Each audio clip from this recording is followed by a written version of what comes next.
YSR Congress party అలవాటు రాయలసీమని ఎప్పుడూ రక్తపాతం చేసే ఆలోచన. మనం రాయలసీమని నీళ్లు తీసుకొచ్చి ఒక రతనాల సీమగా చేసే ఆలోచనతో మనం ముందుకు పోతున్నాం. ఈ ప్రాజెక్టు గురించి బ్రాడ్ గా మీకు అందరికి కూడా ఒక ఆలోచన ఉండాలి. హంద్రీ నీవా ఫేజ్ 1 గాని ఫేజ్ 2 గాని రెండు కలిపి 6 లక్షల ఎకరాలకు సాగునీరు వస్తుంది. 33 లక్షల మందికి తాగునీరు వస్తుంది. పరిశ్రమలకు నీళ్లు వస్తాయి. ఈ రోజు ఫేజ్ 1 కింద 2 లక్షల ఎకరాలకు, ఫేజ్ 2 కింద 4 లక్షల ఎకరాలకు నీరు అందుతుంది.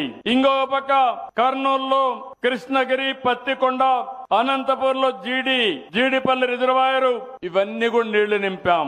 పెన్నా, అహోబిలం బ్యాలెన్సింగ్ రిజర్వాయర్ కి 4 టీఎంసీ నీళ్లు నింపాం. సత్యసాయి జిల్లాలో మారాల, గొల్లపల్లి, చెర్లోపల్లి, అన్నమయ్య జిల్లాలో శ్రీనివాసపురం, అడవిపల్లి రిజర్వాయర్ తొందరలోనే రాబోయే సంవత్సరం నీళ్లు ఇస్తాం. నేను ఒకటే ఆలోచిస్తున్నా, ఈ రోజు కుప్పానికి నీళ్లు వచ్చాయి. సరిగ్గా రాబోయే సంవత్సరం హంద్రీ నీవా ద్వారా చిత్తూరు కూడా నీళ్లు ఇచ్చే బాధ్యత ఈ ప్రభుత్వం తీసుకుంటుంది.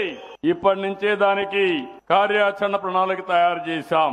మన ప్రయత్నం ఒకటి, హంద్రీ నీవా ద్వారా 40 టీఎంసీ నీళ్లు, దీన్ని ఇంకా పెంచగలిగితే, నదుల అనుసంధానం జరిగితే, ఈ రోజు మీకు ఒక విషయం గుర్తుపెట్టుకోవాల్సిన అవసరం ఉంది. ఈ సంవత్సరం పై రాష్ట్రాల్లో వర్షాలు బాగా పడ్డాయి. మనకింకా కూడా కొద్దిగా వర్షపాతం తక్కువే ఉంది. కానీ పైన వర్షాలు పడ్డాయి కాబట్టి ఆ నీళ్లు వచ్చాయి.